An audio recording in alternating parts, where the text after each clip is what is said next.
¿Qué pasó acá?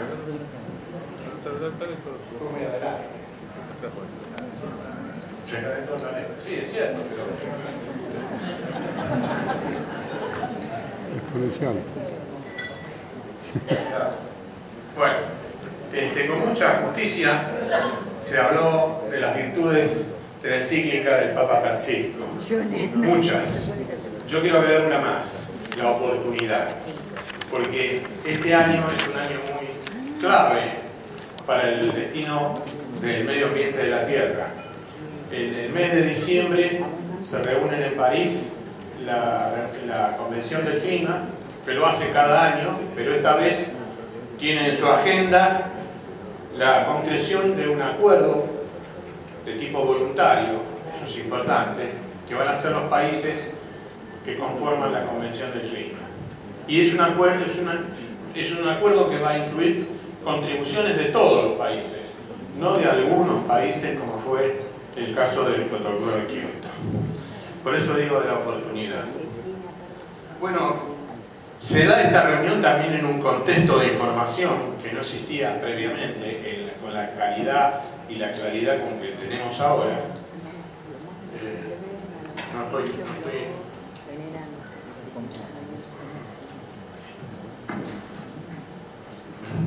El panel intergubernamental del cambio climático, del cual yo soy miembro del comité ejecutivo, no soy miembro, los miembros del comité son los países. Yo simplemente cumplo una función ejecutiva.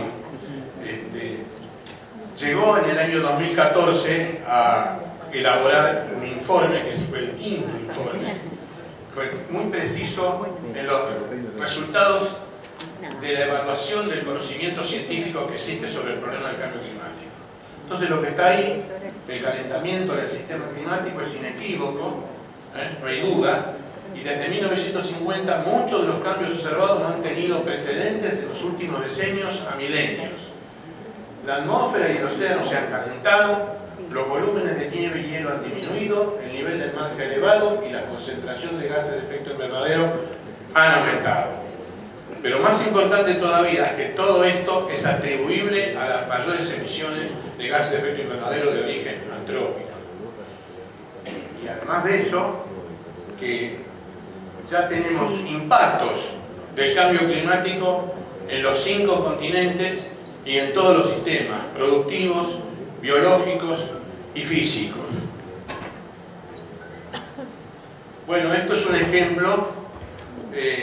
Lo que está arriba serían los cambios de temperatura observados desde 1901 hasta el 2012, ¿no? Y ustedes ven un tono marroncito que está más o menos en el orden de menos de 1 grado, y eso es lo que tenemos en este ciclo.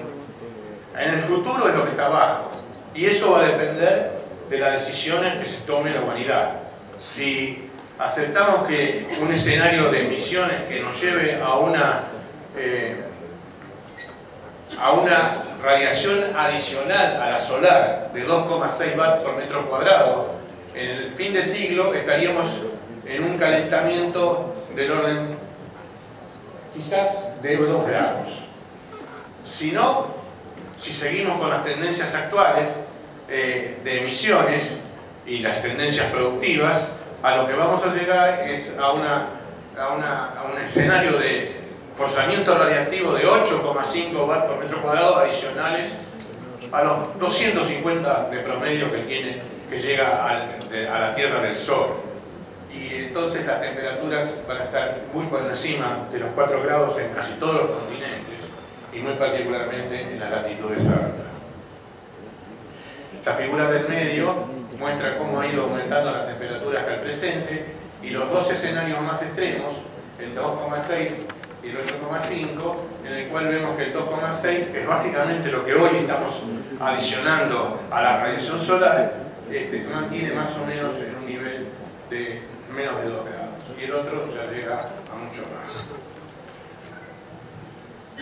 Bueno, 2 grados por encima de la temperatura del periodo preindustrial es una meta convenida por la Convención en la reunión del año 2009 en Copenhague y mantenida ahora en todas las sucesivas reuniones. Esos 2 grados tienen su implicancia Voy a referirme brevemente a algunas de ellas. En primer lugar, la lluvia.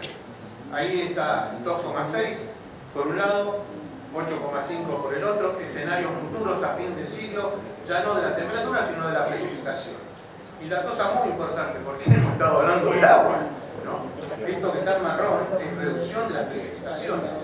Y en el escenario 8,5, tanto en una época del año como en la otra, se ve que hay grandes zonas donde predomina el marrón, es decir, estamos en reducción de las precipitaciones. ¿Y dónde? Sobre todo en las latitudes subtropicales del hemisferio norte, desde Centroamérica hasta Asia y pasando por el Mediterráneo. Esta sería la zona donde el conflicto, el problema del agua se va a agudizar notablemente con el cambio climático si no se toman medidas de contención de las emisiones. Y esto es una cosa que va a afectar quizás a 1.000 o a 2.000 millones de personas directamente, y en muchos casos la mayor parte de esta población es justamente la más vulnerable por sus condiciones socioeconómicas. Bueno, los impactos en la segunda mitad del siglo relacionados con estos cambios de temperatura y de precipitación, tenemos en primer lugar la pérdida de especies y sistemas ecológicos. Particularmente van a sufrir mucho las selvas tropicales y en los océanos las áreas de los corales, que son donde hay más abundancia de vida, y es uno de los primeros problemas, además por su irreversibilidad. Pérdida de especies es algo irreversible. Lo mismo de los ecosistemas. No me puedo detener mucho en ninguna de estas cosas, pero es para dar un pantallazo de donde estamos situados. La crisis del agua ya se habló mucho, y es lo que hace un ratito mencioné. Bueno, con el cambio del clima y la tropicalización de las zonas de latitudes medias, se propagan los vectores y las enfermedades. Quizás esto no sea tan importante o que no sea un daño tan grave por el avance de la medicina y las instituciones sanitarias. Quizás esto se pueda controlar. Por otro lado, habrá pérdida de tierra por aumento del nivel del mar, pero el mayor impacto no va a ser pérdida del territorio, sino de zonas con mayor afectación de las tormentas, como es el caso del Río de la Plata, donde tenemos sueltadas. Bueno, se supone que a fin de siglo va a ser el orden de 120 millones de personas las que van a tener una afectación, no por la pérdida del territorio, que va a afectar obviamente a países como Bangladesh por un lado, Holanda e Inglaterra por otro, sino por el mayor alcance de las inundaciones provocadas por las tormentas costeras en las costas bajas. En general hay un acuerdo muy grande de que esto va a tener mayor impacto en los países en vía de desarrollo, simplemente porque no tienen instituciones fuertes, no tienen ciencia y no tienen recursos. Y eso traerá como consecuencia aumento de la conflictividad. No sabemos cuántos de estos conflictos que se están generando con la masiva migración hacia Europa no tienen que ver también ya con algunos aspectos relacionados con problemas ambientales, en particular, por ejemplo, en la zona del Sahel, donde llevamos 50 años de una reducción de la precipitación continua. Bueno, el quinto informe trajo también una óptica un poco distinta, que es la óptica del riesgo. Esta figura que está, a ver, la derecha de Pérez, muestra los niveles de riesgo debido a varias categorías que se dieron en llamar razones de preocupación. ¿Qué pasa? Hay dos escalas de temperatura, una que sería de la actualidad, donde está el cero, del lado más izquierdo de la figura, y otra que es respecto a la temperatura con respecto al periodo preindustrial. Y está marcado los 2 grados con respecto al periodo preindustrial, allí. Y ahí se ven los distintos niveles de riesgo, inexpectable, moderado, alto, muy alto, blanco, que sí que no se detecta, que ya en la actualidad tenemos cierto nivel de riesgo en, por ejemplo, los sistemas únicos amenazados, por ejemplo, humedales que no tienen forma de migrar al sistema ecológico, o el mismo sistema del Polo Norte. Después están los episodios meteorológicos extremos, de los cuales algo habló el orador que me precedió. Estamos ya en el límite de ser alcanzar el nivel de moderado. Pero se ve que si se va arriba de 2 grados, esto se va a agudizar mucho más. Y no hay tiempo para describir todas las circunstancias que estarían relacionadas con los 2 grados. Por empezar, la experiencia geológica indica que con 2 grados de temperatura por encima del periodo de lo que tenemos hoy, lo que tuvimos en el periodo preindustrial, se alcanzarían aumentos del nivel del mar que durarían por siglos y hasta milenios. Primer punto. Segundo, hoy tenemos en los gases de efecto invernadero el principal, que es el dióxido de carbono, que se emite, es absorbido por la atmósfera o retenido en la atmósfera la mitad. La otra mitad va al océano y la otra mitad y en parte a la biosfera.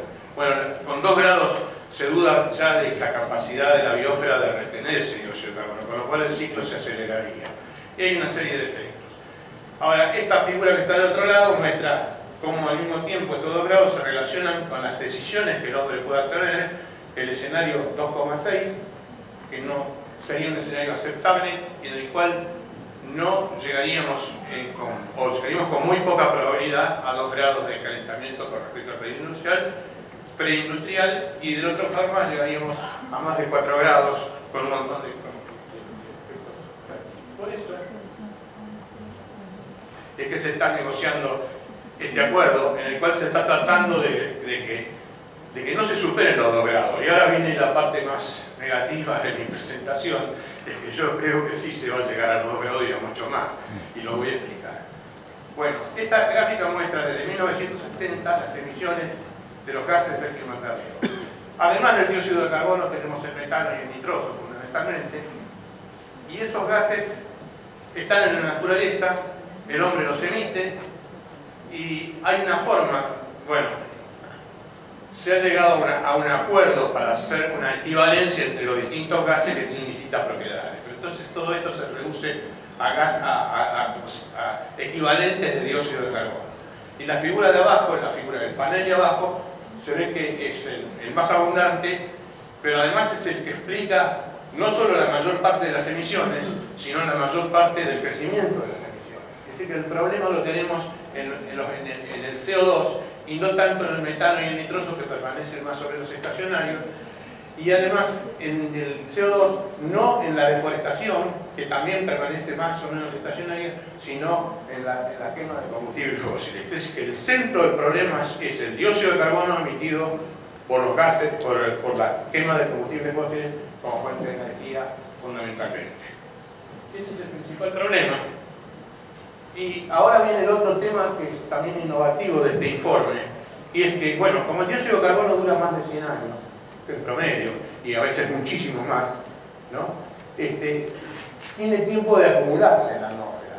Entonces, lo que se ha encontrado es que la temperatura global del planeta responde básicamente a la acumulación, a las emisiones acumuladas hasta el presente. Esta es una cosa muy interesante.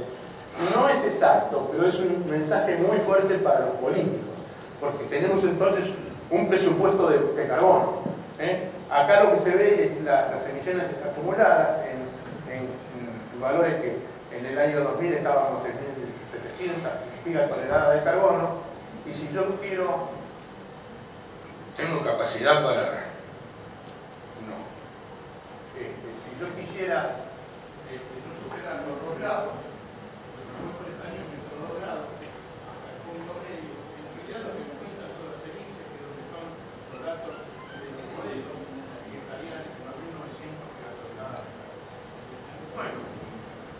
interesante, porque esto nos permite decir, bueno, que además, esta figura la demostré, así que voy a hacer en honor a la levedad pasar. Bueno, ¿qué quiere decir?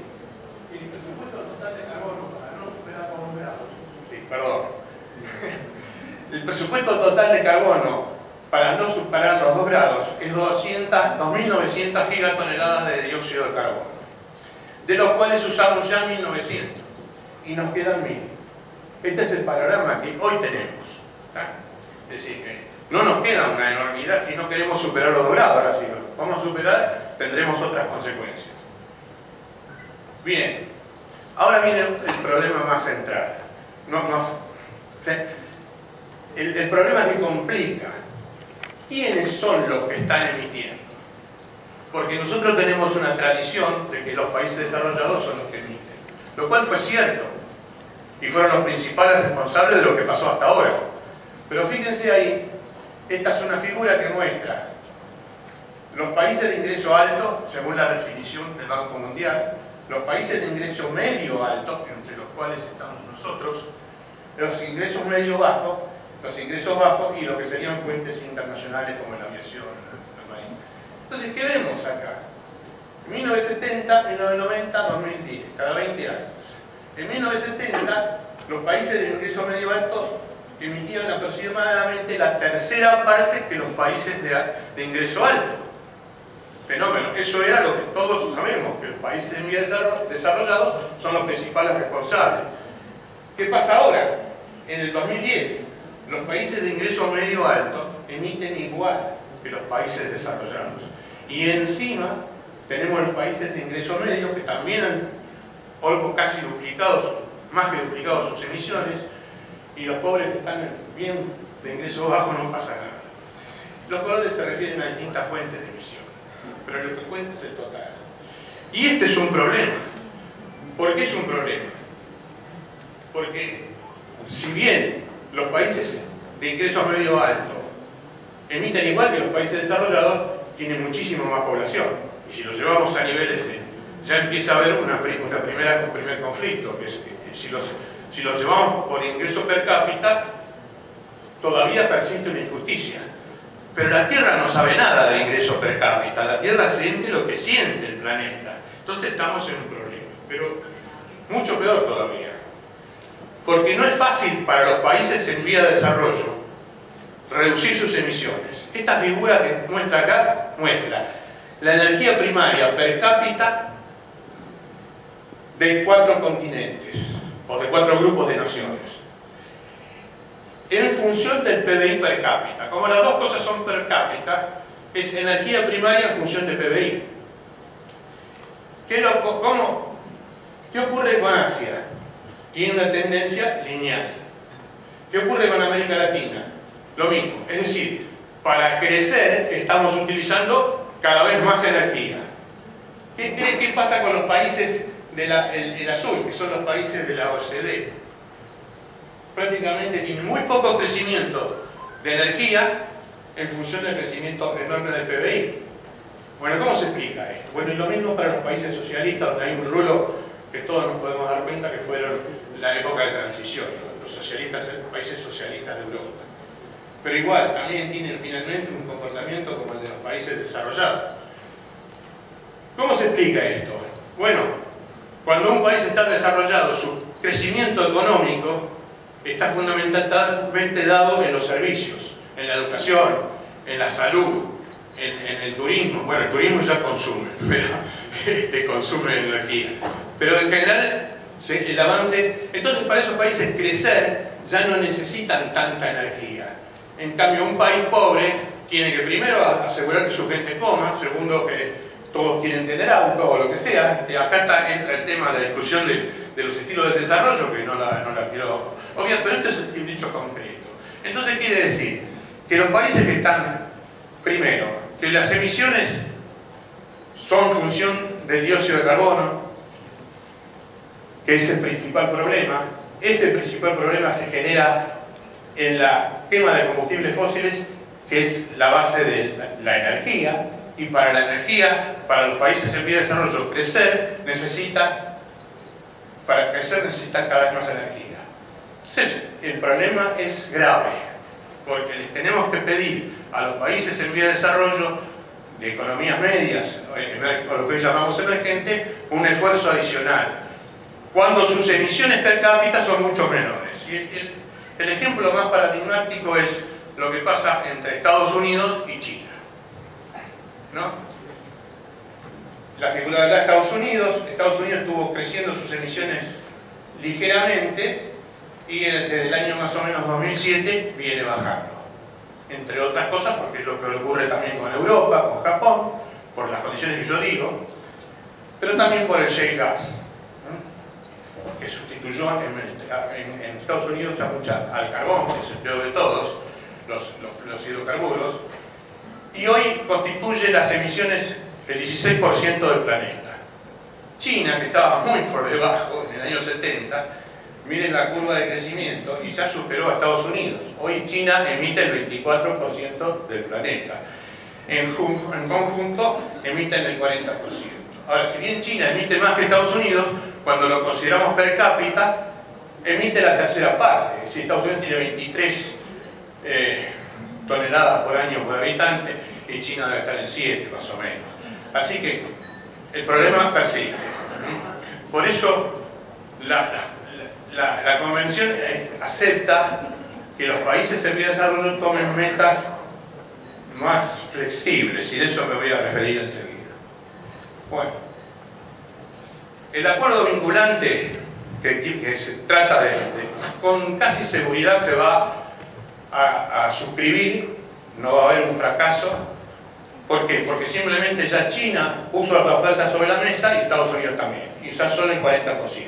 Europa y Japón siempre fueron proclives a esto, así que es muy probable que haya un éxito en cuanto que se va a llegar a un cierto acuerdo.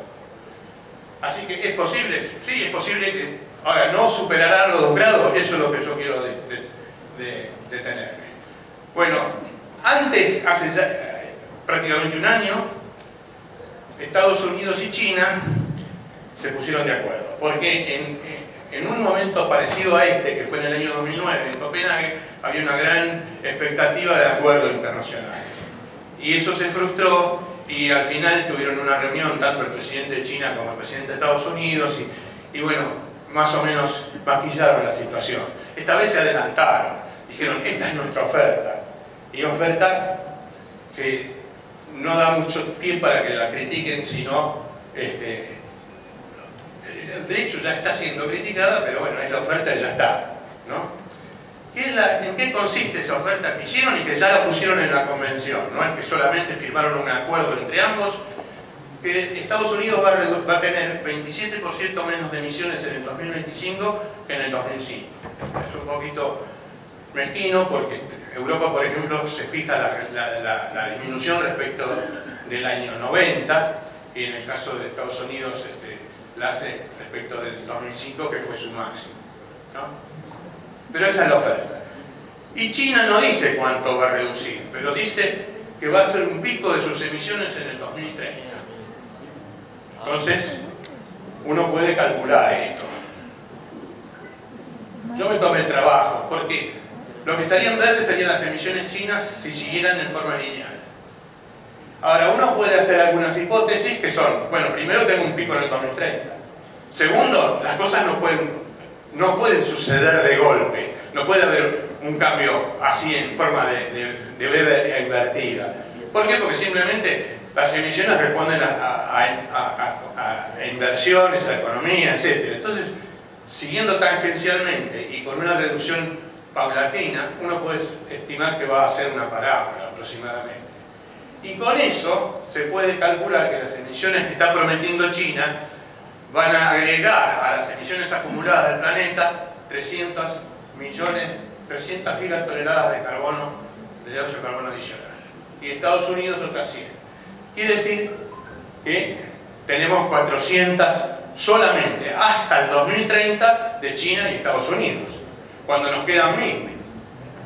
Y ellos son el 40% de las emisiones del mundo. Pongamos que el resto, que es el 60%, sea más bueno y emite otras 400. Quiere decir que llegaríamos al 2030 con 800 gigatoneladas de carbono de las 1000 que nos quedan. 200 para ir después del 2030 al 2050, o casi imposible. Esto es lo que me lleva a mí a pensar que si bien va a haber un acuerdo en París ahora en el 2015, ese acuerdo no va a ser suficiente para contener el calentamiento en 2 grados. Y eso tiene implicancias porque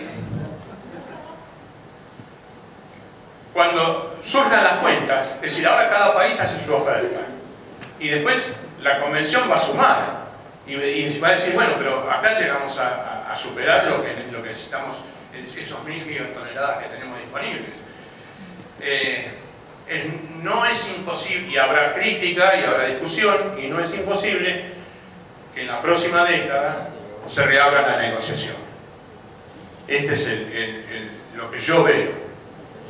Y eso va a tener, esa es la alternativa más posible, una revisión del acuerdo antes del 2030. Si es que no queremos pasar de los 2 grados, y es aparentemente hay bastante conciencia que no deberíamos pasar de los 2 grados. Ahora, hay formas de reducir emisiones, es difícil porque por la economía que gira alrededor de todo esto, pero se habla cada vez más de la aceleración en la captura del dióxido de carbono por distintos métodos. El método más barato de captura de dióxido de carbono es la forestación. Y eso tiene implicancias favorables para la Argentina. Pero también la Argentina va a tener sus implicancias, no ahora porque las contribuciones, los documentos que se van a presentar en París son voluntarios. Cada país hace su oferta. Pero después eso se va a empezar a revisar. Y Argentina es un país que tiene emisiones un poco importantes por habitante, más altas que muchos países desarrollados. No quiero entrar en detalle en eso, porque me salgo del tema, pero va a ser seguramente motivo de crítica en el futuro si no hacemos una oferta suficientemente audaz. Y es difícil hacer una oferta audaz, porque entre otras cosas son cosas que va a haber que realizar en el desarrollo de varios decenios y quizás, como decía el gobernador Scioli hoy, este es un tema de Estado, y solamente con un acuerdo muy profundo de las fuerzas políticas y sociales y económicas del país sobre estos problemas tendríamos la posibilidad de tener una oferta audaz en materia de emisiones. Y por otra parte, no voy a entrar en detalle, me voy del tiempo. La Argentina estaría en condiciones de hacer eso, pero obviamente con estudios de base muy profundos. Bueno, muchas gracias.